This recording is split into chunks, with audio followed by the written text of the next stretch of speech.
don't be afraid to try something because you're afraid of failure. I said, what you consider a failure will always be a failure if you look at it that way. I don't think there's ever a failure if you've taken a lesson from that failure and you built upon that and learned from it. That's not a failure to me. That's a stepping stone to success. It's not failure. So don't look at it like, oh, I failed. No, you didn't. What did you learn from that experience? Did you learn this? Okay. Are you going to apply it to the next level? Yes. Well, then that's not a failure. It's just a stepping stone toward the ultimate goal of success for you. And that's how you have to look at it. But people who get stuck in the failure mode will never rise above it because they can't get past that. Hey, everybody. Welcome to episode 86 of the Andrew Deitch podcast. Hope you guys are having a lovely week.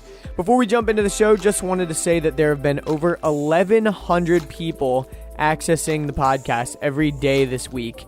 And yesterday, there was 1,151 people. That's crazy. I think that's a new daily record, so that is really freaking cool. If this is your first time listening to the podcast, thanks for listening. If you don't know already, the show is all about having meaningful conversations with the most fascinating people that I know, people who are go-getters, entrepreneurs, world travelers, people who are outliers in their field. And I love talking to people all about what makes them who they are, how they got to where they are today, and what they are truly passionate about. And I don't think these conversations happen enough in our daily lives, so I hope you get a daily dose of that. I hope you enjoy getting to sit down in our conversation today. So before we jump in, I want to quickly thank today's sponsor, Brooke Watson of Keller Williams, Chattahoochee North. And Brooke and I have been answering your real estate questions that we receive from you guys, from social media and things like that. And just like on episode 85, we brought on a very special guest. So hopefully you learned something new, and I'll be right back to start the show. Yes, this is Brooke Watson with Keller Williams, Chattahoochee North, and this is my preferred loan officer, Jeff Buckwitz with Shelter Home Mortgage, here to talk to you guys today as a guest on the podcast. All right, so Jeff, I'm assuming you get this question all the time, but how do I get the best rate for a home loan, and what affects my rate? Rates are really a factor of a couple different categories. Credit score is always the most important.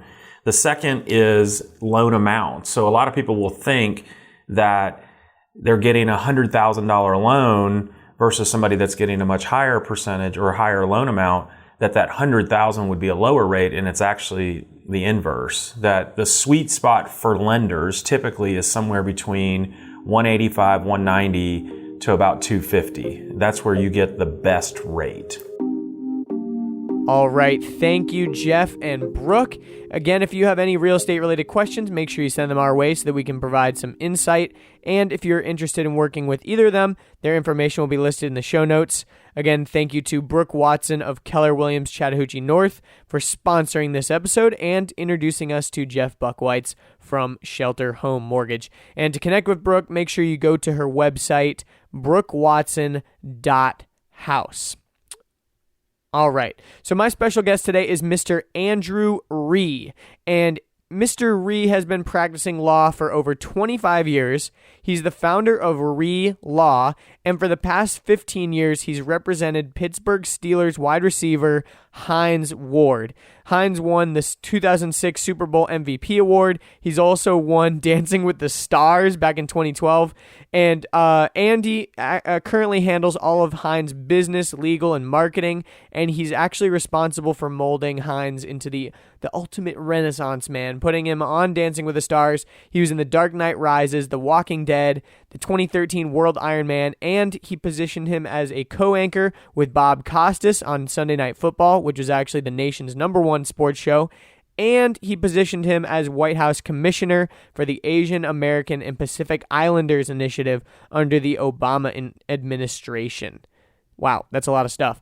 I met up with Andy at his office that is covered from floor to ceiling with amazing memorabilia, all kinds of cool signed jerseys and pictures of Hines and other athletes. And we talked about his upbringing as a child of Korean immigrants, how he got his start in the field, working with Hines and so much more. But interestingly enough, this was not planned at all. Hines Ward's number is 86, and this was episode 86. Seriously, we realized that actually during the recording of this podcast, which is pretty crazy. But I've always looked up to Mr. Ree as a very wise and successful businessman. So I really hope you guys enjoy this as much as I do. I was so stoked that he agreed to be on my show. I learned a lot talking to him, and I hope you do too. So without any further ado, please welcome Mr. Andrew Ree. Well, just like that, we are live. Thanks for having me. Of course. And I was going to say, a lot of times I start off the podcast just by kind of asking my guest what they do in their own words, because sometimes I could try to describe what you do, but I'm sure it wouldn't be, it wouldn't do it justice. I'm sure you have I'd be more. happy to tell you it's kind of a hybrid. I'm an attorney by trade, but I don't practice pure law in that sense. I do personal injury law, but don't hold that against me. I'm an honest personal injury lawyer who does not advertise like those other guys do. But the hybrid part of what I do is, excuse me, I'm also a sports and entertainment attorney as well. So I do contracts, endorsements. I do talent representation as opposed to the corporate side. Very, very cool. And you've represented some very large names in the past. Well, you know what? I'm blessed to have been able to represent, and I still do. Hines Ward is my top dog. He's probably the best client I'll ever have. I've known him for years and years and years, and there's a trust factor there like no other. So we have a great relationship. I represent the U.S. Women's World Cup and Olympic soccer star Megan Klingenberg, who's also from Pittsburgh. She plays for the Portland Thorns, who actually won the NWSL championship last year. Wow. Are seeking another one this year. And I have a few others as well. So don't want to get too big, Andrew, because I feel like I have to be able to service my clients. It's got to be me. It can't be, support staff underneath me. They kind of want me. So I try to make sure I have enough time for everybody. That makes sense. Mm-hmm. Yeah, because like you said, there's that trust factor there. Yes. And as a lawyer, you want to be able to trust your lawyer and know him. Well, it's funny. I tell my clients that, most of them I say, listen, if your representation has to have you to eat or put food on their plates, then you need to keep one eye open at all times. The good news about me is I make my living practicing law, and that kind of helps me be able to enjoy the sports and entertainment side. And I do that side not so much for the money, but because I truly love sports. I mean, being Korean American, this is the closest thing to sports I'll ever get to when it comes to playing or being a part of it. So I thoroughly enjoy it. I think I was built for this type of work, and I really like it. That's awesome. So obviously, as a young child, you probably weren't thinking you were going to be a lawyer. No, I thought I was going to be a famous football star. Like you said, it's the closest thing. That's right. And I wrap it because, I was the first in my generation to be born in America. My sister was the second. So you said Korean, right? Korean, of Korean descent. So my parents, came here many, many years ago. And so I was raised here. So I didn't even think I was different from anybody else from a feature standpoint until I got called a bad name by somebody when I was very young. I remember going home, looking in the mirror and thinking, am I really different? Do I look different? So I came out and I talked to my mom. I was like, are we different? She said, well, we're Korean. And then from that point on, being raised in the South, I was always reminded of my ethnicity. So to me, I felt like a regular American kid. And I love football. I love sports. I excelled at sports. I was not your typical Korean kid. I was terrible at math, good at English. And I love to just play outside, play sports, and not sit and solve problems. So when I realized that was not going to be a career of mine, I still always sought avenues to get into the sports arena some kind of way. That's really cool. So you grew up in Georgia? No, actually, I grew up in Tallahassee, Florida. Tallahassee. Very cool. There were probably four Asians there. I know there were only probably 2 Koreans that I was aware of, and the other one was my sister. So, it was a difficult journey because I remember my sister, she looked up to her big brother, and I wanted no part of her because I didn't want to identify with our Korean culture. So I would always, surround myself with Americans, white Americans, African Americans, etc. So I would blend in. And when my sister came up to say hi to me, I would kind of shun her away because I'm thinking, just go be with your friends. And that damaged our relationship early on. Until we were about 22, I was 22 and she was about 20, 21. I remember we were at our house. We were both home for a break. And I remember just breaking down and apologizing to her for all of that. And then we're so close, and we've been close ever since. That's awesome. I recognize the error of my ways, I should say. Yeah. Kids can be pretty cruel. Oh, yeah. Kids can be very judgmental and stuff. And I think educating kids on the differences and stuff like that has become a little bit more important nowadays. It has, because, you know, for me, Andrew, growing up, I mean, you're a young buck. I mean, I'm much older than you. And for me growing up, I mean, it was still pretty prevalent, the racial divide. And I'll never forget one time I was at a basketball camp because our coach wanted us to become more skilled and learn the basics. So I went to a basketball camp for 2 weeks. And I remember I think it was a Thursday or Friday, we'd all, like, a bunch of teams would get together in this massive gym, and we have games on every part of the court.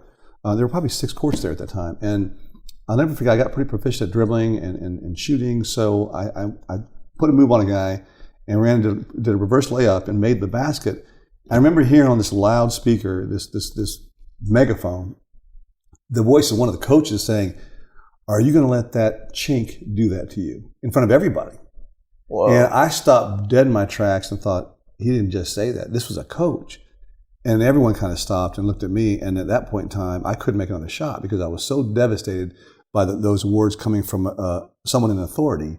I couldn't believe he did that. And it ruined the rest of my camp for the rest of the time I was there. Wow. And I've never forgotten that to this day, that how could he do that to a kid my age, trying to do a good job for my team and be a better ball player for my coach. And how could those words come out of his mouth? So to me, that was very, very damaging. It hurt me a lot for many, many years. Wow. So. Wow. Did you give up basketball after that? Or No, was you know what? I didn't, but I was never as good. And the problem with basketball, I was a good sixth man. I was one of those guys that come off the bench. And I had a great free throw shot, but I wasn't as good as the first 5 starters, which I could accept. But my problem was my father was such a strict disciplinarian that every time I got less than an A, I'm talking like a B plus or lower, he would kick me off of every athletic team I was on. So I never made it through a full season on any team. So that one year, my high school team, the only year they won the state championship basketball, my dad booted me off that team halfway through the season. So I had to follow my team on the radio and just travel as a fan, watching them go all the way and win that state championship. Wow. And to this day, they're the only team in my high school that's ever done that.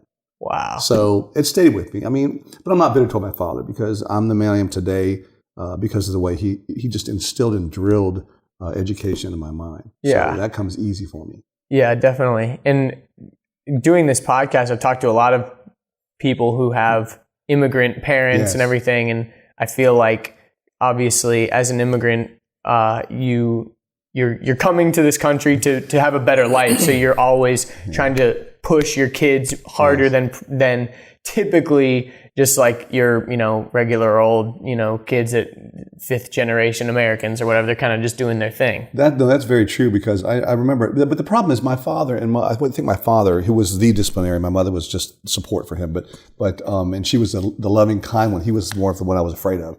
But I remember being younger, I dreaded summer vacations because school was out. All my friends were getting ready to have summer plans and travel and be together every day and play outside. And I remember thinking, it's summertime again. Because my father made me write my own schedule, which had to include 6 hours of study a day. Wow. In the summertime. And I could only watch one television program at night, one half-an-hour show. On the weekends, maybe two. So I remember every night, my parents would put me in bed when the lights were still out. All my friends were on the street playing t-ball and soccer and whatever they were doing. And I would be in my bed and it's still light outside. I could hear my friends out there playing and laughing and having a good time. And that's how I went to bed every night. Oh man. So it was rough, at that point in time. I remember one time I ran away from home. I said, I'm going to show my parents. I want them to show me more affection and love. So I ran away from home with a can of beans. I ran in my backyard, went to the woods. The essentials. That's right. And pork and beans. I like to make things. That's because we were too poor. We didn't have a lot. So I ran back there and I stayed out there. I just sat there and stayed for 3 hours till it got dark. And I remember walking home thinking, this is going to be great. My parents are going to be crying. I'm going to be so happy. I'll have privileges. I can watch TV. So I get in the house and my dad said, where have you been? You're out past your curfew. And he punished me. So running away from home didn't work either. So, my attempts at trying to make them understand what the life of a kid is in America as opposed to being a raised Korean in America really didn't work very well. So it wasn't until later in life that I really got a good balance, or I found my identity between both cultures. Because growing up, Korean people kind of pushed me out because I didn't speak the language, which is essential. Interesting. Americans pushed me out because I looked different, right? So I was kind of in between races. I didn't know where I belonged. I didn't know which one I was supposed to be a part of. So, I had the athleticism, I think, at the time of an American player for American sports, but I wasn't accepted very much because I looked different. And I remember people coming up to me and speaking to me very slowly, thinking I couldn't speak English. And here I am, fluent in English. I don't know any other language. Yeah. So my parents raised me, and they didn't teach me Korean, which I wish they had done, because they wanted me to be better than the American kids at English, and I was. I mean, grammatically speaking, and from a pronunciation standpoint, from every angle, I was better at English. And because of that, though, even though I went through hardship, I never did a rough draft in college. All my work was finals. Wow. Because I knew how to write. My father really instilled. I remember in the summertime, my father made me do book reports for him. He was a linguistics professor, linguistics. And he made me do reports for him. And I never got above a C+ on any report. So one day, I went to the back of the book and copied the summary. I plagiarized because I wanted to see what he would give me at that point in time. I took it to him. I got a C+ again. And I went to him and said, Dad, this came right from the back of the book. And I got punished for plagiarizing. So I couldn't prove my point with my father. That whole situation has reversed itself now. Now my father and mother, who actually live with my family and me communally, which I'm very happy to do, he now listens to me more than anybody else in my family. So it's become kind of complete circle, full circle. That's cool. But it was rough. Yeah, definitely. Going back to what you were saying, how you weren't accepted by the Koreans because you couldn't speak the language. You weren't accepted by the white kids or whatever because you look different. One of my friends, Taylor, who I had on the podcast, he's adopted and he's black and his parents were white. And one thing that he said, he's always too white for the black kids and too black for the white kids. Exactly. I know. I mean, no matter what race you are, if you're not a part of the Caucasian race, it's an unusual feeling sometimes. And people make you feel that way. Do I think it's changed much today? I think the awareness is there today. I don't know that the actual actions have changed a whole lot. I think we have to change people's perceptions of each culture. Because I think people walk into a situation where they're meeting someone for the first time and they prejudge them based on racial stereotypes. Definitely. So to me, I think that's really something we have to learn to get over as a country. Definitely. I have so many friends who are black, so many friends who are white, friends who are Asian, Hispanic. I mean, it runs a gamut because, I'm kind of a mix of everything in that sense. So.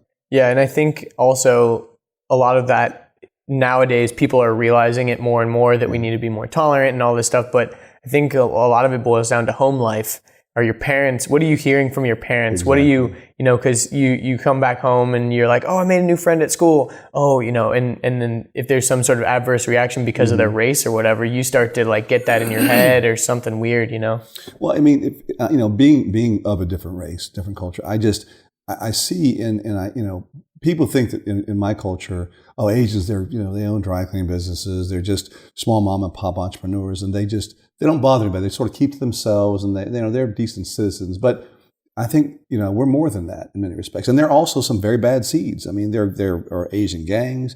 There are kids out there who want to rule the world in a very, very bad way. And it's not just that's just not who we are as far as. Oh, we're just these mild-mannered folks who just stay to themselves. I mean, we aspire to be more than that, just like everybody else does. But to me, I still think there's a long way to go. Sometimes I still get discriminated against today from a verbal, people look at them and say, hey, what are you, Chinese? Or there's different assumptions here and there. And I think it shouldn't be an issue really, but it is. It is. Definitely. I think that culturally. I think people should look at you for who you are. Now, after they get to know me, they don't see the issue of color in that sense. But it's the beginning stage. They're like sizing you up, and they're thinking, okay, so I wonder what nationality he is, and this and that. And I even heard one kid.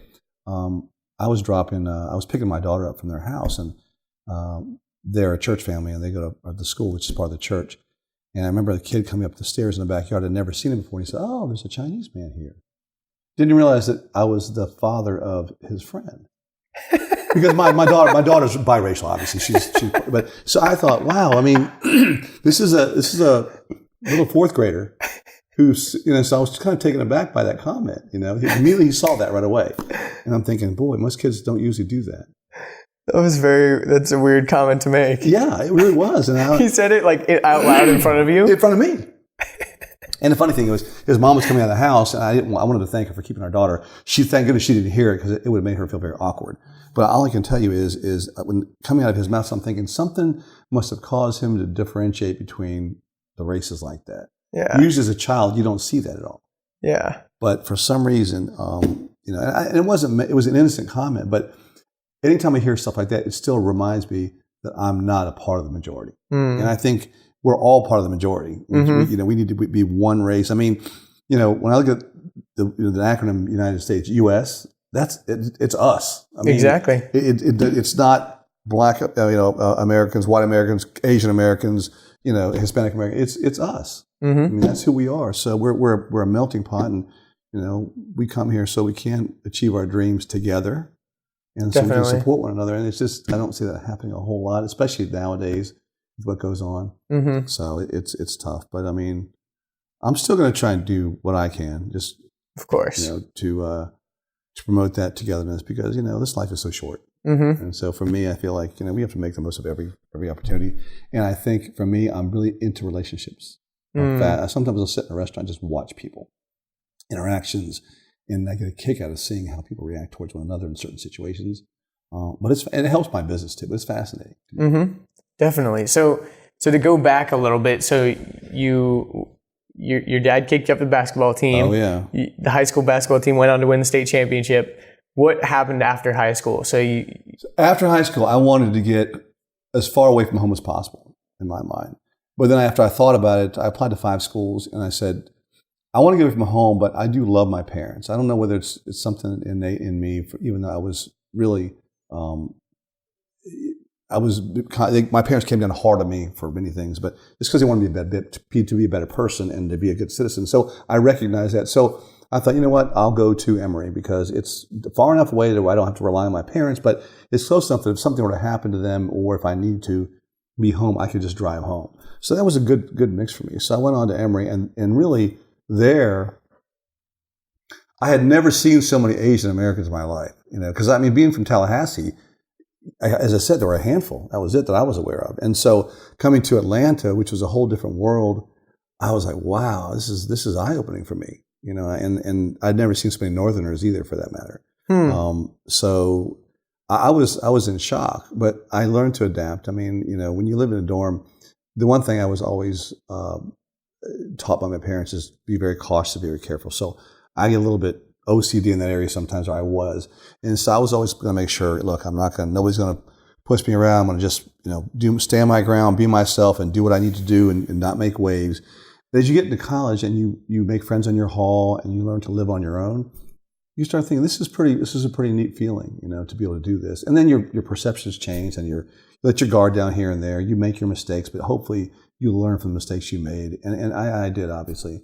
But I had a great time in college. I mean, it was a fast 4 years. And then I went to grad school after that. And I love the city here. So that's why I've been in Atlanta ever since.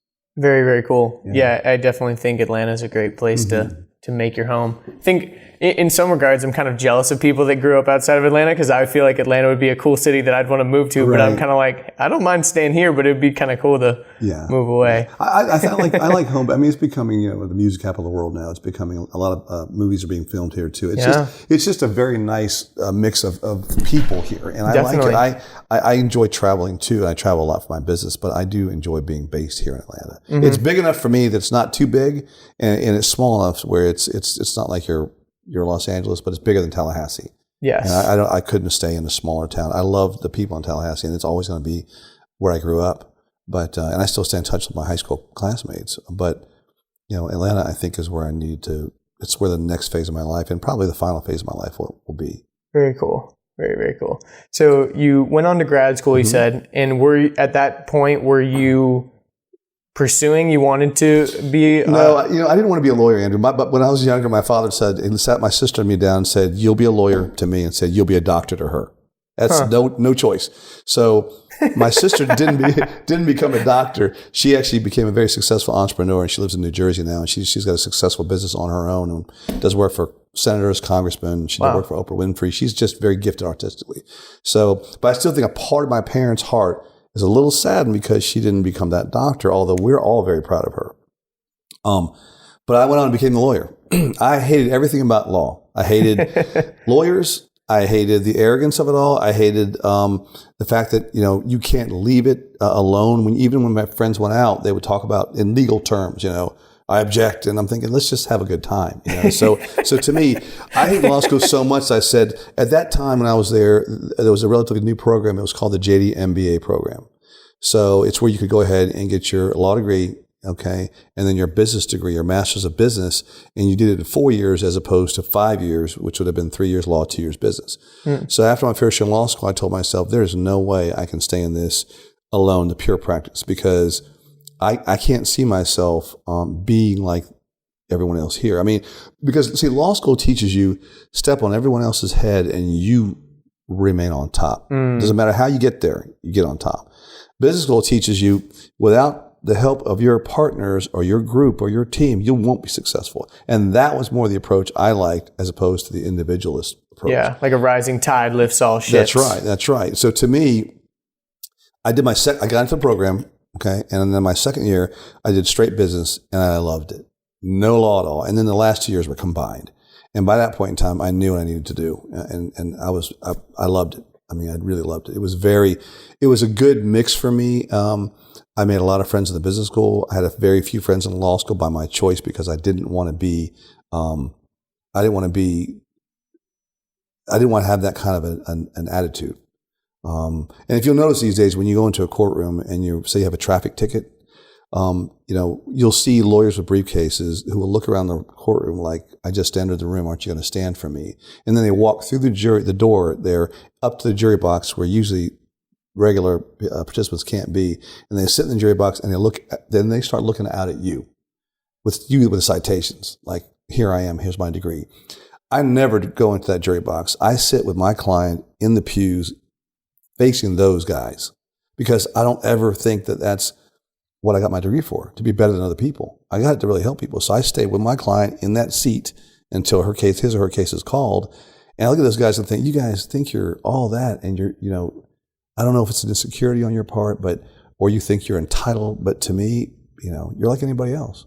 A degree doesn't make you a better individual. So I can't see myself. That's why with law, I work on my own. I have my own practice. I don't surround myself with other lawyers because I'm really, and I say that broad sweeping, but I find that most attorneys that I've come in contact with a few exceptions, are very arrogant or either alcoholics by the time they're 30, wow, or into drugs or into other things, because that's all they know. That's all they know. To me, it's more about relationships, family. I work to make money, but I happen to enjoy what I do too. And by the grace of God, I'm able to do this successfully. So I'm thankful for that. So when you graduated, were you planning on going into the sports side of things, or was it all personal injury, all that kind of stuff? It's funny because I had a job lined up. Actually, the dean of my business school was Dean John Robson, and I remember he used to work in the Bush administration. He also had a JD MBA from Yale, I think. And so he called the top 20% of the class in business school and said, listen, I'm going to sit down here. I want you to sit down. And I thought I was in trouble. But he said, you're top 20 in the class. I didn't know I was, but I was happy to hear that. He said, I'm helping the whole top 20 get job interviews with big companies. So he lined me up with a job interview. I got a phone call from the American Stock Exchange at that point in time. Wow. And I was going to meet with this CEO at that time, Arthur Levitt. He was a big deal. I looked him up. I read about him. I said, wow, he's the head guy. So I remember they flew me up there, picked me up in a limo. I was in New York City, and I went up there, and I sat in his office, and I was terrified because he walked in with no smile on his face. And I noticed pictures around the wall he'd like outward bound. He'd done experiences outdoors and things. So I'm thinking, maybe I could get into that and maybe tap into something we have a common interest in. And so he sat down and he drilled me for the first 10 minutes. And I started sweating, thinking, I'm not going to even get close to get this job. So after I answered his questions, his whole demeanor changed. He then shifted his weight, and then he sat there and he gave me a big smile and said, I like you. I'm thinking, really? Because the questions you just asked me and maybe the answers I gave you made me think otherwise. But he said, you know why I like you? And I said, why? He said, because I look at your resume and you've done many different things in your life. He said, look around the walls here. See the pictures here? He said, so have I. He said, I've done all the different things, I have different interests, and you seem the same person. He said, what can I do for you? And from that point on, I said, wow, this is amazing. So I said, well, sir, I mean, I would love to do something with the marketing promotions area, here, if you have that type of situation. He said, I don't really have anything like that, but let me see what I can come up with for you. So I left. I thanked his secretary. I went back to the hotel, checked out, came back home. And I remember getting a phone call from a secretary saying, Mr. Levitt's working on something for you, so stand by. And then I thought to myself, wow, do I really want to be in New York City? I grew up in a small town. I like Atlanta. If I go to New York, I may never leave there. It's a hustle and bustle life. I want a family one day. So I called, I think, a month later, or maybe it was a few weeks, and spoke to his, I think, secretary reception. I think her name was Jane, and said, you know what, I want to just say thank you so much to Mr. Levitt for the opportunity, but excuse me, I think I've decided that I'm going to stay in Atlanta. And she said, are you sure? I said, yes. She said, no problem. And thanks for interviewing me. And I never heard from him again. I never went there. In hindsight, I probably wish I should have gone for a couple of years, but I was so content staying in Atlanta because I wanted this to be my home. So, my first job, offer, it's funny because my friend was interviewing. He was also a law student. He was interviewing to get a job with in the corporate world. Okay. He was just a JD. And then, I interviewed with the corporate side because I wanted to do marketing. I didn't want to practice law. So I went to my dean and said, Dean Robinson, what should I do? He said, well, let me just tell you something. If you ever want to practice law, he said, do it first because once you win a business, you'll never turn back. And I said, wow, I don't want to waste all those years of law school. So I said, maybe I'll give it a shot. So I applied for a job, got an offer from Hyundai Motor America, my Korean company, et cetera, to be legal counsel and work with them there. So, but I would have to move to Torrance, California to do that. So I got an offer, and my friend was interviewing at the same time. He was local here in Georgia from Jonesboro, and he got a call back from the Attorney General's office here. And I said, you know what, why don't you apply for the job here because, you might as well, and I'll apply for the one you have, et cetera. So I ended up applying for the job that he applied for. I got the job at the AG's office. So I said, you know what, it's here in Atlanta. So I went ahead and told Hyundai I'm not doing it. My friend got a job somewhere else, and I went to work for the Attorney General's office here for 5 years. And so I was an assistant attorney general under Mike Bowers, doing criminal prosecution, death penalty work. That's how I started out. Wow. And then moved from there to consumer protection and professional licensing. And that's where I made my connection to sports. I got burnt out there very quickly because there's a glass ceiling there. You can only go so high. And my goal in life wasn't to be a division director. No disrespect intended. It's just that I had higher goals. And I always still knew tugging at me was the desire to be involved in some sort of promotions or marketing for sports. So I remember, with the licensing boards, we represented several licensing boards around the state. Every professional position that required a license from the state of Georgia, we regulated all that. So I remember I went to a colleague, I looked at all the boards and I said, you know what? This board intrigues me. It's called the Georgia Athlete Agents Regulatory Commission. So I read about it. I said, wow, they regulate agent activity in Georgia. So at the time, a colleague of mine, she had the board and it wasn't doing much. So I went to her and I said, listen, I will take 2 of your boards and give you only one of mine if one of those 2 boards could be the agent's board. She said, deal. So I got the board. I remember I'm going to sanction the first person I ever see here really hard so he remembers me. So the first person that came up on the thing was a guy named Brian Ransom, who was partners with Richard Dent. Richard Dent was Chicago Bears defensive end, Super Bowl MVP. And so I sanctioned him really, really hard for practicing without a license in Georgia. I mean, people don't realize you have to register. That's all. He wasn't doing anything really wrong. It's just that he violated the rules. And so he was representing Richard Dent. No, he and Richard Dent were partners. And so he represented ball players in Georgia, but I think you're supposed to register in Georgia just to be able to do that here. Gotcha. And so he did, it's like, hefty fine, et cetera, et cetera. And I remember getting a call from him, from Richard Dent, basically saying, I'd like to, have lunch with you. So he took me to Bones in Buckhead and sat down and I talked with him and, he made me an offer to be legal counsel and director of marketing. So I thought, this is great. It worked. I was happy. So I went to work for that firm, to gain as much experience as I could.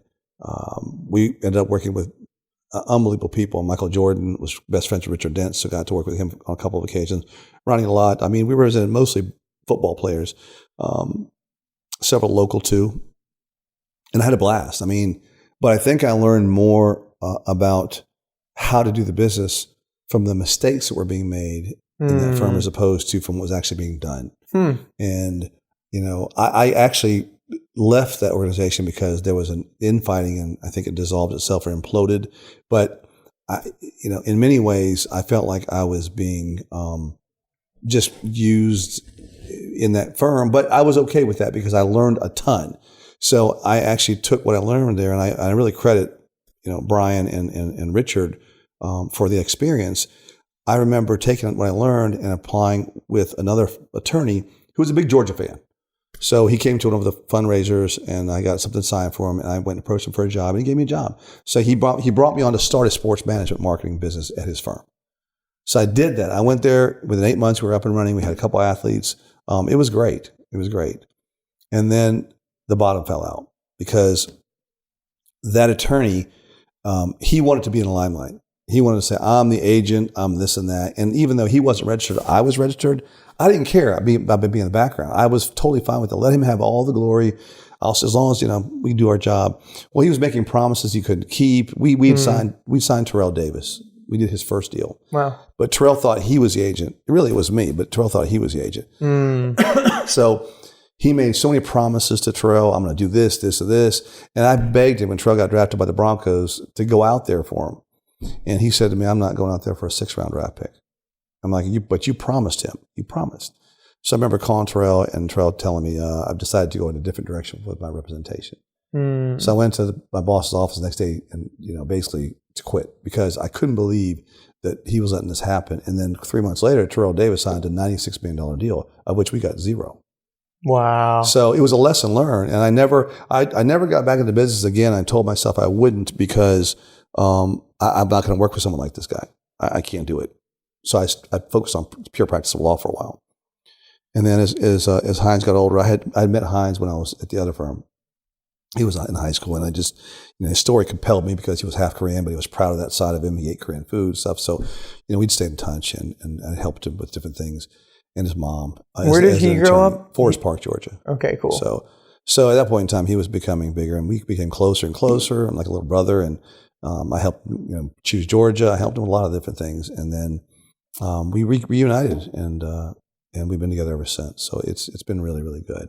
That's awesome. So you started, like you said, you decided you didn't want to work for somebody else doing that, so you ended up doing your own thing. Yes, because I realized at that point in time, you can't let other people control, your destiny or your goals or your game plan when they know nothing about how to do it. See, I had all the tools and I knew everything about what to do from the other firm, but this guy wanted to take charge and just do it his way with no knowledge. Even though he hired me to do this, he didn't really want to listen or didn't want to heed what my concerns were. So I think it ruined my relationship with Terrell to this day. And, I certainly hope Terrell, I ran into him at a golf classic and I told him the situation. And I think he was shocked to hear that I had quit because of what happened. And truly, that's one of the reasons why I left, biggest reason. I couldn't see doing that to any other player, and I wouldn't get back in the business until I knew I could do this with some sort of control. Very cool. So as an agent, as a representation for these guys, what exactly are you doing? Oh, let me tell you, it runs a gamut. I mean, you have to be, I do all the contract work for everything. I procure endorsement opportunities, marketing contracts, deals. I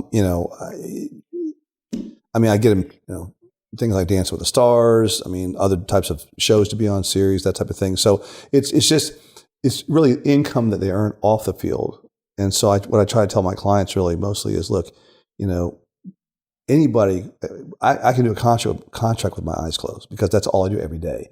But it's the other stuff outside of just your player contract that you really need to keep in mind. It's your persona and how you want to be perceived by the public, what type of community involvement you want to be in, how do you want to portray yourself to your fans. And that's the part I help them develop the most, is because, with Hines, we want to make him an ambassador for kids and a Renaissance guy. and Hines' credit, Hines buys into everything, and because he believes in what we're trying to do together as a team. And I don't think you'll ever find a more disciplined, a more responsible athlete ever than Hines Ward. I mean, he truly is the cream of the crop, really. And his determination and drive, think about it. I mean, he didn't dance a day in his life, and he won Dance with the Stars cold. And he did it with a scoped knee. He started out he had just had a scope to his knee. Wow. So people don't realize he played the Super Bowl 40 with a sprained shoulder, and he was MVP. I mean, he's an incredible individual. That's crazy. Yeah. So before the Dancing with the Stars and all that, obviously for people that don't know, that are listening, who Hines Ward is, obviously you should go look him up. But played for the Pittsburgh Steelers. All-time leading receiver. All-time leading past receiver. Lance Swan, past John Stallworth. He's a member of the 75-year all-anniversary team. Wow. He's been to 3 Super Bowls, won 2. He leads that team in receiving category, almost every category, virtually every category. Receiving. Wow. And he did it on a predominantly run-dominated offense. So he did under 8 different quarterbacks too, which is why I don't understand what the Hall of Fame is doing, because, I think he's a lock. He is truly, in my opinion, the best blocking receiver to ever play the game. How many offensive players do you know have a rule named after them because of the way they play? There's the Ward rule because of the hit he did on Keith Rivers. He's just an animal. He's a Superman. He really is. So to me, I think it would be a travesty if he didn't make the Hall soon. I think it's well deserved. He's not the biggest, he's not the strongest, he's not the fastest, but he's memorable because he made a name for himself by helping his team by blocking. Mm-hmm. Every time he went in the field, he was like another tight end in the game. And defenses, if you ask the Baltimore Ravens, they will tell you they had the game plan for him every time he was on the field because they did not want to get hit by him.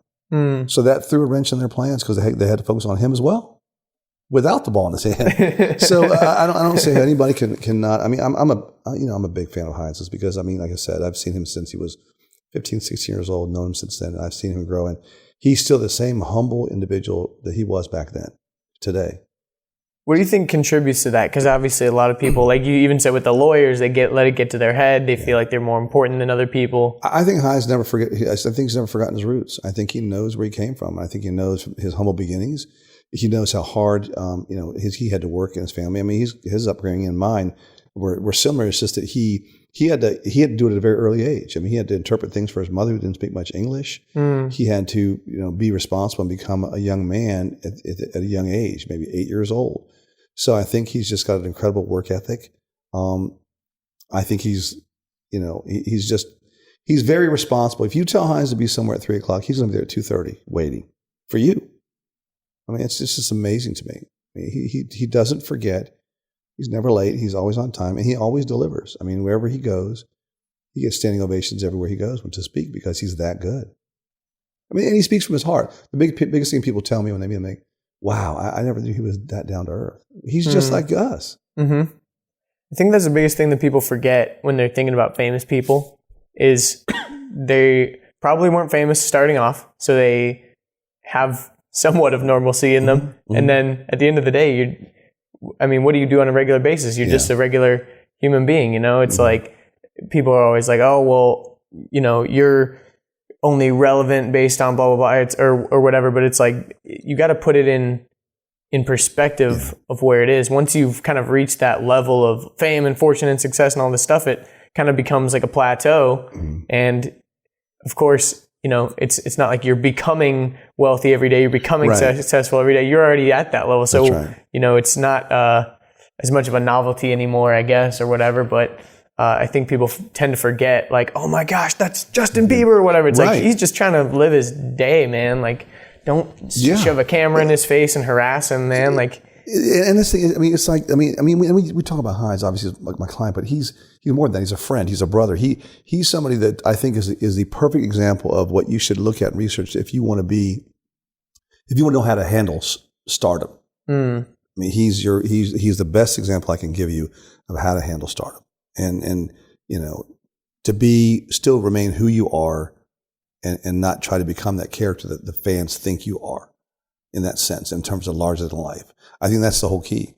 For many celebrities, it's just their eyes get bigger than their stomach, so to speak, and they're thinking, wow, I mean, I'm going to be this and I'm all that. And you guys got to keep in mind that, you're still who you are, and you're still the same person at 5 years old that you are now, hopefully. And if you don't lose sight of that, and you remember, your humble beginnings and the lessons you were taught, and the instructions you were given by people close to you in authority, I think that's really the key. Yeah. What do you think the biggest, I guess, mistakes are that maybe you've seen in the industry and stuff of people that just kind of go off the deep end? I mean, you see it all the time in the news of, oh, this guy went and bought a bunch of exotic cars and crashed them, or, Yeah, I think, honestly, because almost all the celebrities have representatives or agents, I really, in many respects, I really say the agents should probably pay closer attention, because they're being relied upon to give the guidance that these people need, these athletes need, these celebrities, these stars need.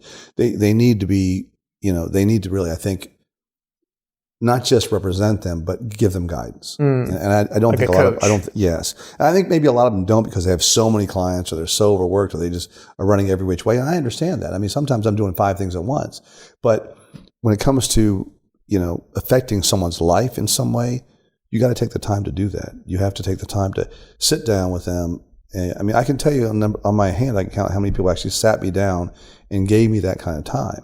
And because of that, I will never forget that. I mean, it's important to become a mentor to who you're working with. It's very important to me. Not just a representative, or, do what I mean, a lot of celebrities want do guys, like, just do what I say. That's not me. If that's who you want, then don't hire me. Because I'm going to tell you, based on my years of experience, what my thoughts are. I'm going to give you guidance, because my job is to protect you. I tell every one of my clients, if something good goes well, you take all the credit, all the glory. I don't even have to be in a picture. But when something bad goes wrong, you give me all the blame. I'll handle all that for you. I'll shoulder it for you, because that's my job. It's a thankless job in many, many instances. But you know what, though? I don't care. I mean, I'm grateful to God, and as long as I know I'm doing right by Him, that's all that matters to me. Yeah, and I mean, like you said, you've got a family, beautiful kids, beautiful wife, all that. I'm blessed. You don't need to be in the limelight far as that. That is my line. My limelight. Look, I mean, it's. I'm not trying to be a superstar. That's not me. I mean, I'm not trying to be somebody famous. That's never been my goal. It's never been my goal. I think too many people fall off that reality wagon when they become famous, and that's never been my goal. Yeah, I think when you base your success on, oh, is this guy relevant? I feel like that's a term that people are throwing around so much. Oh, you're irrelevant now, or you got to stay relevant. You got to stay up on social media, stay relevant, all this stuff. I think when you put your ideal of who you are and your persona and your success on whether you're quote unquote relevant or not, that's just an opportunity to be disappointed. I don't think what people realize is also they think it's going to last forever. I mean, think about it. At some point in time, the one thing we definitely know is we're all going to die. We're all going to leave this earth. And once you leave this earth, for the most part, unless you're a famous person like Elvis, they celebrate every year, you're going to be, you're somebody who lived and died. I mean, you're not going to be immortalized like that. So to me, I mean, why you keep chasing fame? I mean, be content in your circumstance, and just, when I say be memorable, I mean, be memorable for what you do for others, not so much for who you think you are. And that's something I really feel like it's important. I sometimes when I'll say, I'll say, God, thanks for everything. I mean, it's a beautiful day. I'm out. I love, my health and everything else. And I'll thank God. I'll say, listen, you've taken me to the mountaintop many times. Just make sure you keep me on my knees there, because the moment I start to stand up, that's when I think, oh my God, I'm like that, and I can do it myself, and that's when I get in trouble. So I think people have to always remember to stay on their knees when they're at the mountaintop, because if you get up, that's when trouble begins. Just stay on your knees and be thankful and humble, and I think you can keep moving along successfully. But when you start overreaching, definitely, I think that's when trouble begins. Yeah, I also like what you said about how it doesn't last forever. It doesn't. Because you can't win the Super Bowl every year of your life. Did you ever feel like, as we keep talking about Hines, but like you said, he's kind of your superstar client, your main guy, and when he's won the Super Bowl twice, right? It's kind of like you win the Super Bowl once, you win it twice. I mean, what more can you kind of ask for? Did you ever feel like for him, he was almost feeling like, oh my gosh, this is the pinnacle of my life, or like, how do you? You know what? For him, no, I didn't feel. How do you come down from that? It's funny, because and that's a good question, because with him, I truly believe that Hines can do anything he puts his mind to. So to him, I thought, you know what, this is a great close to end of a great career in sports, but now you have a whole other career in entertainment and other things. That's why he did the Ironman. I mean, if you think about the Ironman, that he did the Mac Daddy of Ironman. He did the one in Kona, the World Championships in Kona. So there's a wait list. That's you're talking about a 2.4 mile swim, I think.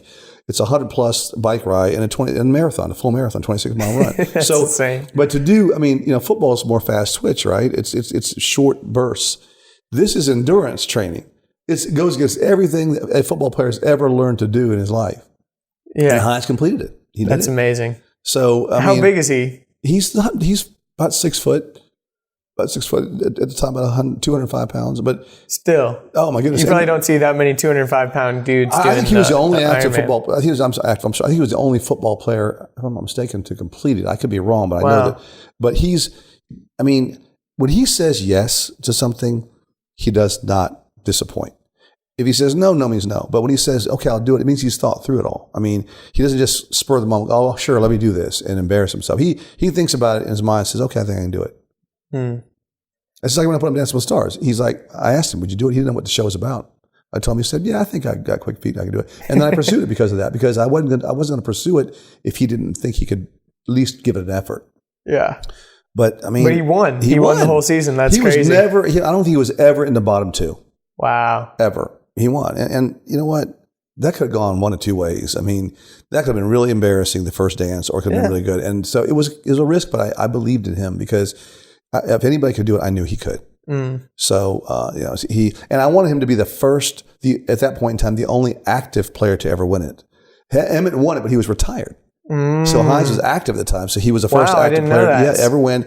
And he's the first active player to ever win because Donald Driver won it the following year, I think, or skip a season, won it, or I'm not sure which it was. And so Donald was active too, but Hines was the very first active player to ever win it. Wow.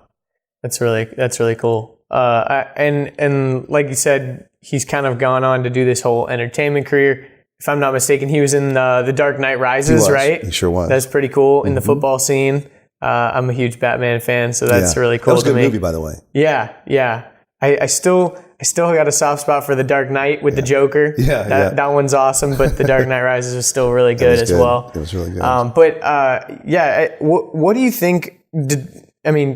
Going from an athlete that is super successful in that world and then making that transition to entertainment, so many athletes, I say, would kind of fail to make that. They try, or they're quote unquote irrelevant again because they haven't expanded their skills. Right. They don't do anything else. And what do you think allows somebody to make that sort of pivot, to make that into a different world, into a different realm? I think you have to change. You have to change your mindset to a certain degree. You take with you the work ethic, but you have to change your mindset. I mean, it's a different world, entertainment. And Hines has to work at it. I mean, he works for CNN, HLN CNN with Robin Meade, broadcasting. But I mean, he worked for NBC Sports for a while too. But it takes determination. It takes that. One thing he definitely has that I really admire is that it's never going to be failure. Failure is never an option to him. I'm going to succeed no matter what I do, and whatever I do, I will learn lessons from it. So he does that. I mean, he takes nothing for granted, and that's a big part of it too. Don't assume anything. Just go in there and approach it and attack it with the same work ethic you were taught, but just a different mindset. So to me, I think that's a big thing. So so many people try and give up too easily, and I think also another key is you need to pick and choose certain things that are going to help shape you now from an athlete to an entertainer. You can't take everything and anything. You can't do. I see people like T.O. and people just doing everything, every single thing. But you have to have a reason for doing certain things. I mean, they did Celebrity Wife Swap. Hines did that. We did it really because Hines wanted to showcase his wife's ability and his wife's talent. That's the only reason why he did that show. It wasn't for him. He wanted his wife to have a taste of what it's like, and she did a great job with that. So I think the key is being able to choose those different shoots or productions that you think would further the persona you're trying to convey to your fans too. And I think picking things like that I think are important. Don't take everything that comes your way, and we don't take everything that comes our way. Yeah. We turned down a majority of them. Yeah. Do you think that, a lot of people like Nicolas Cage or whatever, he's notorious for doing every movie that gets in front of his desk. It seems like. Yeah, and I think he's had some off-screen stuff going on too, I think. But I just think that, you may be right about that. I don't believe. He's just done some, arguably just some trash movies. Yeah. But do you think that that's just like, he's kind of, gone through a lot of his cash reserves and he's just trying to get jobs? I don't know, because I don't know much about his financial situation. I don't know much about him other than I've read about some of the off-camera stuff.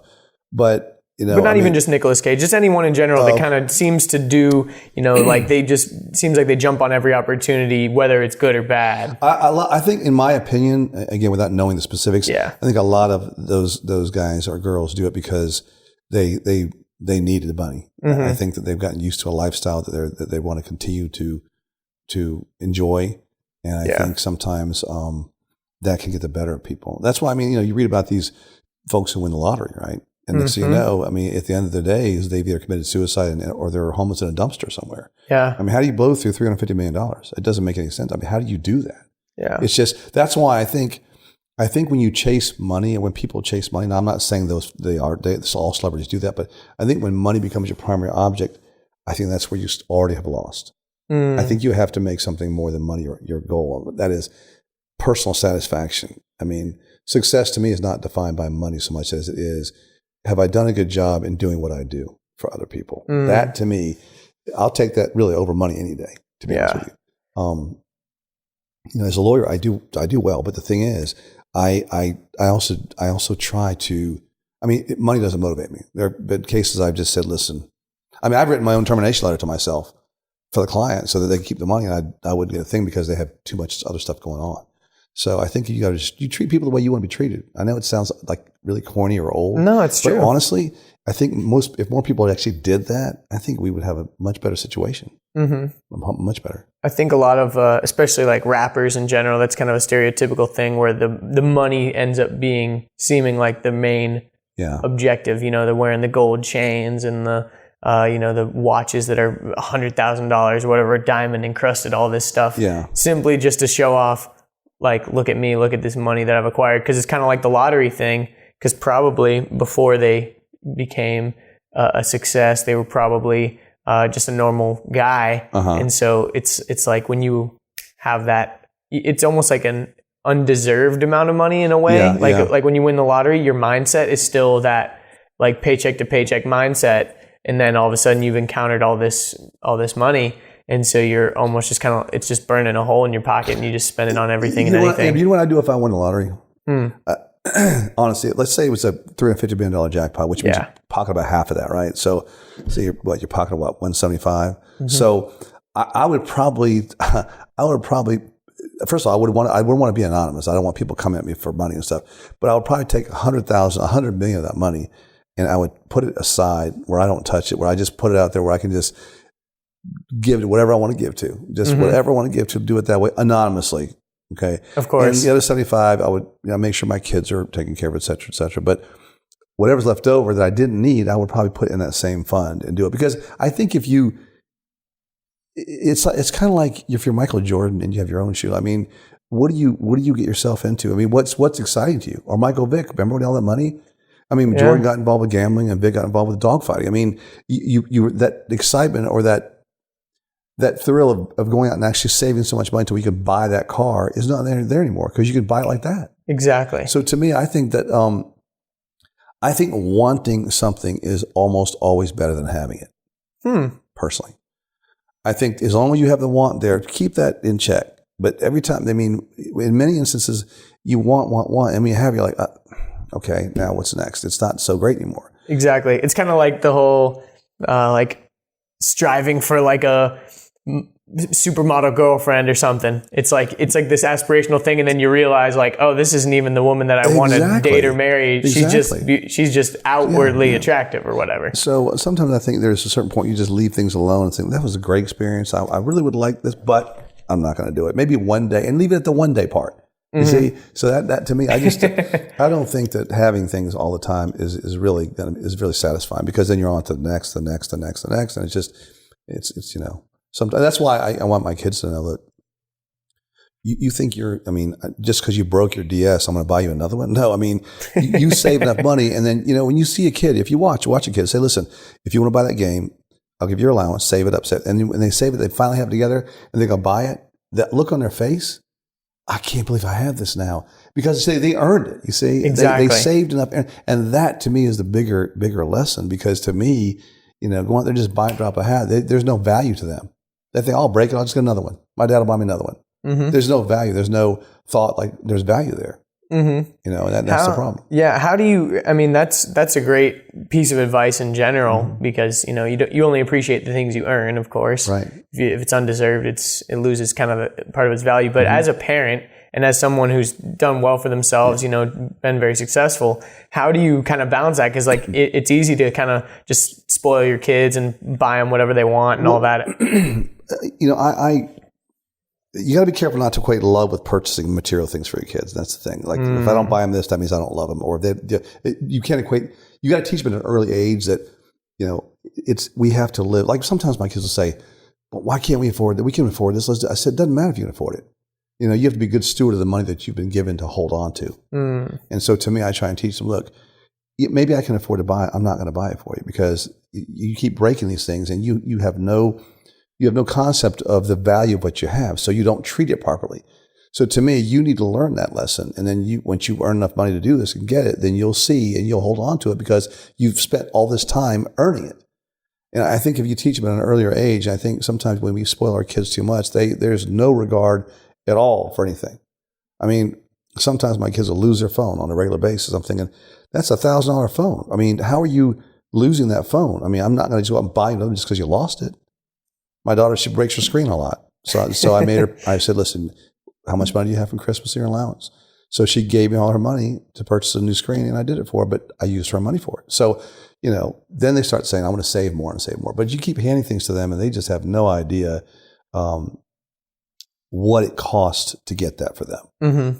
They just don't have any idea. So to me, the more we cater to our kids and the more we enable that behavior, the less likely they're going to learn to be independently on their own when they get older. And I don't want that to be the case with my children. I want them to learn to live and contribute to society and to be able to live independently.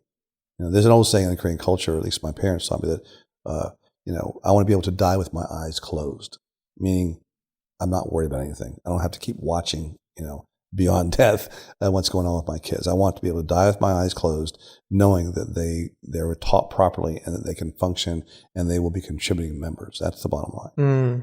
Yeah. And I think also a lot of parents get wrapped up in, like you said, your parents were projecting, I want you to be a lawyer, I want you to be a doctor. And they get wrapped up in whatever their kid ends up doing as a measure of their success as a parent. That's right. So I told my kids, I don't care if you want to be a garbage man. And again, no disrespect to that profession. It's a good profession. I don't care if you want to be a garbage man. I don't care if you want to be a musician. I don't care if you want to be a doctor. You be what you want to be. Just do what makes you happy. Because I can honestly say, when I come to my job at work, I love being at my job. I love what I do. I love what I do. It's not glamorous. Well, some people think it might be, but it's not glamorous at times. It's hard work. It's digging in the trenches. But I love what I do. I truly love what I do. Because to me, a client comes in here and I'll tell clients, I'll get a phone call from a client. I'm so-and-so. I was referred to you by so-and-so. I'm thinking, oh, a former client. So I'll call that former client and say, listen, thanks for the referral. That means more to me than anything. That means you believed in me in your case, and you're willing to pass somebody else along to me as well. And trust me with their situation. So I'm grateful. I mean, when I grew up, we were very poor. My parents came here for a long time ago. My dad worked 3 jobs. My mom worked several jobs too. Wow. And I remember the napkins we had were McDonald's and Burger King napkins. That's where our ketchup and mustard was too, because we really couldn't afford a lot of things. And my parents never wasted a thing. That's why when I go out to eat, no matter how full I am, I will eat everything on my plate. Mm-hmm. Because my parents always taught me, I don't care if I'm really stuffed. I will eat everything on my plate because I know that I don't want to leave anything behind and waste it. Mm-hmm. So I can't stand that too. My parents did the same thing. My mom was always saving little leftovers or whatever. If you didn't eat that little piece of mac and cheese or whatever, I'm putting it in a Tupperware or whatever. So whenever we go to a restaurant and see like a big plate of sushi or something getting thrown away, I'm just like, oh my gosh. Well, it's funny because my father, even to this day, I mean, last year I remember, because I worked with a bunch of different athletes, I had accumulated a massive amount of shoes that I got from Nike and other things like that. So, over the course of 15 years, so I never had to buy tennis shoes in my life, really. So I gave my father a pair, I remember, and then the following year, he was at the table with a needle and thread and glue, trying to put the shoe come apart a little bit, trying to sew it or glue it back. I said, Dad, don't do that. I said, I'll have another box I'll give you right here. So my parents never take things for granted. And that's what I learned from my parents is not so much what they said, but what they showed me in real life. And that's why I could never resent my parents. I remember somebody once told me, you were verbally abused as a child. And I'm thinking, that's ridiculous. I mean, that's the Korean way, and I don't feel abused. And I don't think I'm suffering from a whole lot from that. I take what my parents did and how they did things in complete love, the way it was intended. I think if you take it the wrong way, then yes, you could probably say, sure, that was not a good way to do it. But, that's why my parents to this day have lived with me for the last 15 years and will to the day they die, because I'm so grateful to my mom and dad for all that they did for me. And they have no idea. They have no idea. And I'm really thankful for them. So, I'm grateful I have a wonderful wife who supports that. She's by all means, and she's an angel. Yeah. I think people nowadays are getting too caught up in the political correctness of what like abuse and all this. It's like no one should endure any type of hardship or anything. And I mean, the only thing that hardships do is teach you how to deal with real life. Because I mean, bad things are going to happen to everybody. And I think the biggest thing that you have to think about with abuse is like, is it undue suffering or is it like you're trying to teach them a lesson? Right. If you're making your kid go to bed early while his friends are playing outside, that's not really abuse. No. That's not undue suffering. You weren't sitting in your bed screaming in pain. No. It sucked, but I mean, it wasn't like you were doing. Your parents were being cruel or mean to you just because they were trying to. They weren't locking them in closet. I mean, look, everything, and what you said is exactly a great point, because to me, I speak to high schools sometimes, and I'll tell them, I say, don't be afraid to try something because you're afraid of failure. I said, what you consider a failure will always be a failure if you look at it that way. I don't think there's ever a failure if you've taken a lesson from that failure and you've built upon that and learned from it. That's not a failure to me. That's a stepping stone to success. It's not failure. So don't look at it like, oh, I failed. No, you didn't. What did you learn from that experience? Did you learn this? Okay. Are you going to apply it to the next level? Yes. Well, then that's not a failure. It's just a stepping stone toward the ultimate goal of success for you. And that's how you have to look at it. Exactly. But people who get stuck in the failure mode will never rise above it because they can't get past that. And if you're putting yourself in an opportunity to fail, then that's arguably better than someone who's just staying in a safe place, mediocrity, because probably even though you're staying stagnant, you're never going to be able to grow. Because if you're putting yourself out there and giving yourself an opportunity to fail, you're going to learn a lot more. Absolutely. That's why you'll see a lot of Koreans in this country who just stay in their little mini Korean community. Definitely. I think that's not helping them. So I always encourage young Korean youth to look, don't do that. Assimilate yourself in the rest of society, because we're supposed to be living together. If you want to live in a mini Korea, just stay in Korea. Why would you come over here if that's what you want to do? So I sometimes get puzzled when I see all that happening. Now don't get me wrong. It's nice to go into a community sometimes and be a part of that. But I'm saying don't just have that as your main source of fellowship or gathering. Don't just exactly. It's kind of like always watching Fox News or whatever. It becomes like an echo chamber. Correct. You're always going to hear the same beliefs, always going to hear the same. And if you never hear anything different, you're never going to, you don't ever hear any other perspectives. So you never get an actual idea of what the outside world is really like or whatever. And this country is based on the opportunity to be free enough to express different viewpoints. So to me, I don't think staying within your own little culture in America is very healthy for you, for one's growth, I should say. So yeah, you said you talk to high schools a lot and stuff, or maybe not a lot, but you talk to them occasionally. If there's high schoolers listening to this right now, what kind of message would you want to give to them? I would tell them this. Always pursue your dreams, no matter how big you think they are, no matter how unattainable you think they are. And I know people tell you all the time, pursue your dreams, but what I mean by that is don't give up on that. There's more than one way to get to the goal that you want to get to. If you have creativity, you can be creative enough. If you can't get to a place by the route you expected to go, find another way. There's always another way. I have a friend of mine, this is a good example, I tell people a lot. He wanted so badly to be a medical doctor in school. He's my best friend to this day, I think, one of my best friends, I should say. But he didn't get in to medical school. Applied, and that was his lifelong dream. So he went to dental school instead, okay? Became a dentist, and then... We can pause it. All right, we're back. Okay, so he didn't get into med school, so he actually applied and got into dental school. Okay, so I think it was Emory's last dental school class because they phased the dental school out. Became a dentist for several years, then got another, I wouldn't say degree or so, in maxillofacial surgery. So he became a dental surgeon. He went that route, and then he eventually became a medical doctor. He became head of an emergency room department in New Jersey, and it took him a while to get there, but he's been a full-fledged doctor for many, many years now, but he never gave up on that dream. He didn't go the traditional route by going to medical school right off the bat, but he didn't give up either when he didn't get in. I mean, he went kind of roundabout through dental school, but yet he's an MD like everybody else now, and he's done very well, and he's a very successful doctor. So to me, I mean, it's going to take a lot of hard work, but it's like we talked about. If you, the high schoolers who are listening, if you have dreams you want to pursue, don't give up on those. And don't worry about what other people think, even your parents. I will tell you this, because your parents may guide you or steer you in one direction and say, you must, especially if you have Asian parents like me. But I promise you, as long as you are successful at what you do, no matter what it is, your parents will be proud of you. They will be proud of you. I think they steer you away from certain practices or certain careers because they're afraid that you won't like it or you won't be successful at it. But you just got to prove them wrong, and use that as a little chip on your shoulder to make sure that you are successful. But as long as you pursue your dreams with all your heart and don't give up and really put the time and persevere, I think you're gonna make a lot of people proud. Definitely.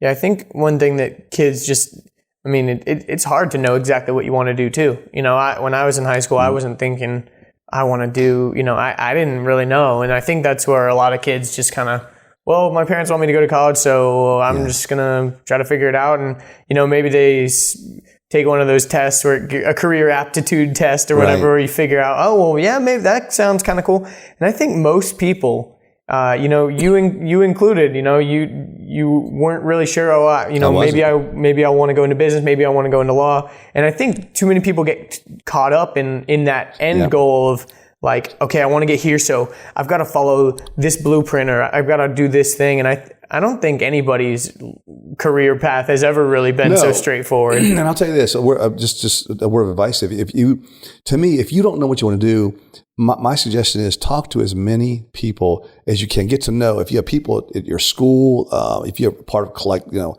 future business leaders, clubs, get involved. I mean, talk to people, because I think by speaking to other people, you get a feel for what they like or don't like, especially if it's something you're interested in. They may say, no, don't do this, do that. I get lots of people come to me and say, well, can I talk to you about being a lawyer? I'll say, absolutely, you can. You might like my answer, but absolutely come talk to me.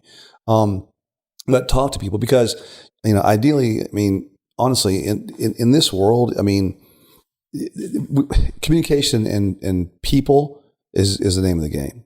I mean, if you give me a graduate from Harvard, top of his class, who is what I call a paper pusher, not good with people, and you give me somebody from Georgia State, okay, who may have had average grades, a little bit above average grades, but who can deal with people, I'll take that Georgia State guy any day. Because you can always find paper pushers, but it's hard to find those rainmaker type people that can really bring people to you and attract business to you. That's hard to find those people.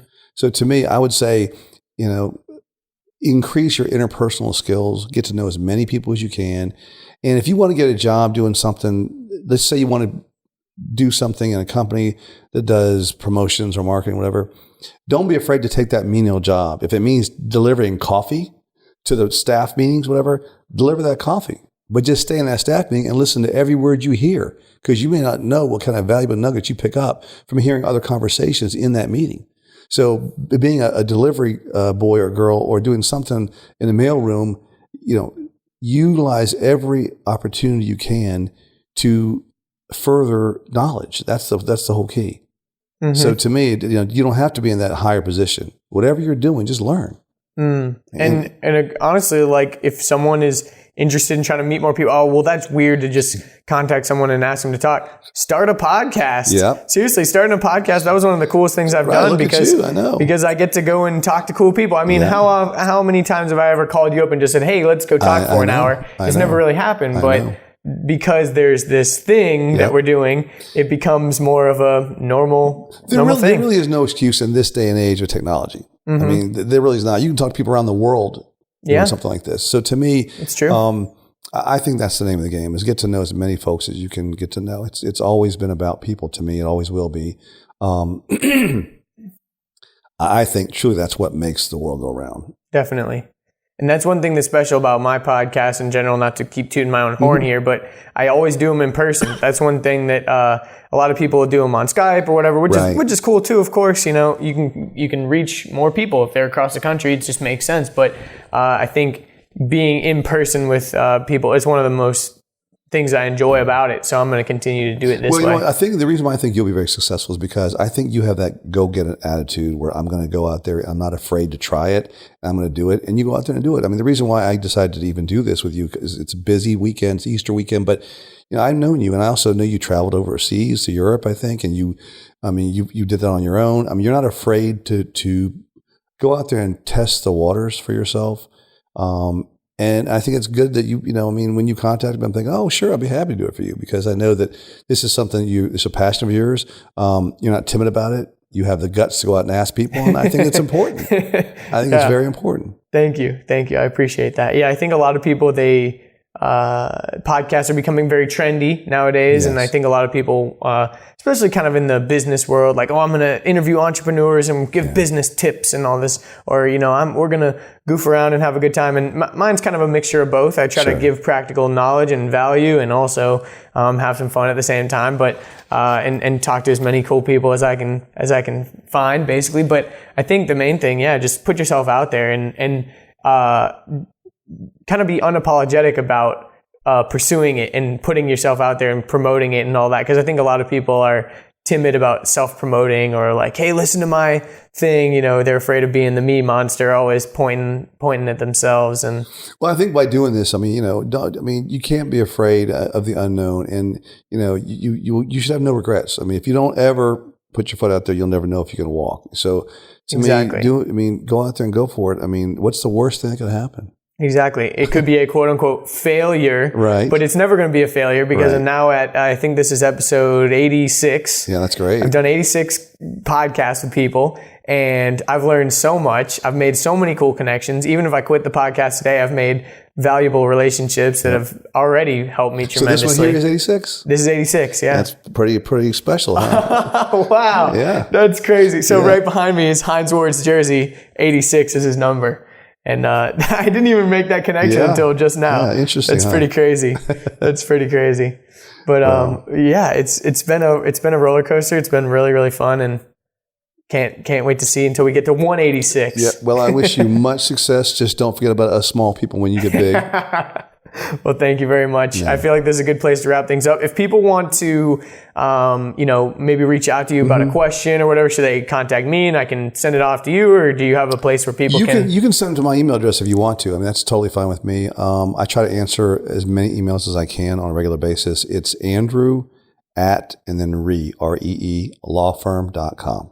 There we go. Very feel cool. Feel free, and if I can help you, especially kids. I love kids, and I'd love to help in any way I possibly can. That's really awesome. I feel like people need those mentors and people that can really help them along the way. One thing that comes to mind for me, reading the book Rich Dad, Poor Dad, Robert Kiyosaki, that was one of those big things where I was like, wow, even though you learn a lot from your parents, there's other people out there that can really, having a mentor, having somebody else kind of instill knowledge in you is always amazing. Well, I've made a lot of mistakes in my life, and I think, from mistakes, you learn a lot from those mistakes. So if I can benefit somebody else by the knowledge I've gained and the lessons I've learned from my own mistakes, and then that's great. Definitely. Well, thank you, Andrew. I feel weird calling you Andrew. Andrew Ree. Thank you, Mr. Ree. No, it's been my pleasure, and I wish you much success in the podcast. Say hello to your folks for me, please. Sounds good. Well, thanks for listening, everybody, and we'll see you next time. Boom. There you have it, folks. Hope you enjoyed that episode. Again, I want to thank Mr. Ree again for being on the show. Again. I want to again thank... I want to thank him again for sharing his story with us. Very powerful stuff. And also, again, I want to thank Brooke Watson of Keller Williams Chattahoochee North for sponsoring this episode and bringing Jeff Buckwites from Shelter Home Mortgage again. Make sure you go to BrookeWatson.House to connect with her again. If you're listening to this, I'm assuming that you enjoyed this episode. I'm also pretty positive that you want to listen to more episodes like this one, so allow me to make a couple of recommendations. So if you like the feel of this episode, I know for a fact that you would really enjoy episode 68 called Your Network is Your Net Worth with Brian Garland. And Brian has a very diverse job description, but at the end of the day, he's an entrepreneur, a father of 3, and an amazing salesman. And he's just got his fingers in so many different industries. He knows so many different people in different circles. He's one of the most well-connected people that I know, and it definitely pays off for him. And we talked about how he got his start in business, some of his favorite deals and best stories, how his company became the liquidation company for the Georgia Dome demolition, his advice for young people, and so much more. Anyways, I think that might be, I would venture to say that was the most underrated episode of all time. The most underrated episode of the Andrew Deitch podcast, at least, not episode in general. Maybe, who knows? But it's very underrated. And another episode I think you might enjoy would be episode 50 called World's Fastest Road Trip with Ed Bolian. And Ed is the former head of sales at Lamborghini Atlanta. Recently, he started a company called VinWiki. It's kind of like a social version of Carfax. But Ed happened to be the guy who drove his Mercedes coast to coast, 2,904 miles across the country, faster than anyone else in history. That drive is called the Cannonball Run, and his story has been all over major news outlets, and it catapulted him into the national spotlight. We met at his office to talk about exotic car rentals. He started that company when he was in his dorm room at Georgia Tech, his time working for Lamborghini, some interesting quirks about the car industry, his new company, and so much more. And on the contrary, that might be one of the most hyped episodes of all time, and rightfully so. It is up there as one of my favorites as well. So go check those 2 episodes out. Coming up next week, I've got episode 87 with a very, very, very, very, very special guest, Umama Kibria, also known as Small and Strong Fit on Instagram, where she has over 110,000 raving fans, and rightfully so. She has created a cult-like following by being completely transparent in what she does. Bad days, good days, workouts, meal plans. She shares everything, and she currently runs SAS Brands, which helps fitness influencers get their messaging across and do what she's been able to successfully do in marketing herself. And I think she breaks the Andrew Deitch podcast record for most followers on IG. So I think this is going to be a big one, guys. Hope it's going to blow up pretty hard. Anyways, don't miss it. That episode's going to be dropping early next week. Going to be promoting it pretty hard. Go follow me on Instagram at AD Podcast for all the goodies. But if you want to support the show, best way to do that is to go to iTunes, rate the podcast 5 stars. That really, really helps me out. It's the most popular place for people to discover new podcasts. And so the more ratings I have on there, the higher I get ranked in iTunes, and yada, yada, yada. You get it. So if you haven't rated the podcast 5 stars on iTunes, and you're an avid listener of this podcast, I would implore you to go to iTunes and please, please, please leave me a little review. Leave me 5 stars. It would really, really go a long way, and I happen to read all of those. Also, if you want to follow me, go to my website, andrewdeitch.com. That's Andrew, DEITSCH.com. You can find the links to all my social media handles and accounts. And also make sure you go follow me on Instagram. It's at AD Podcast. I post a lot there. Sign up for the email list so you never miss an episode. And yeah, that's pretty much it. Thank you guys so much for your support. If you're listening to the sound of my voice right now, that really means a lot to me. I really can't believe how many of you are out there. And it just tickles my heartstrings if that is a thing that can happen. So thanks again for listening, everybody. And I will see you next week for episode 87. Bye-bye. Well, I wish you much success. Just don't forget about us small people when you get big.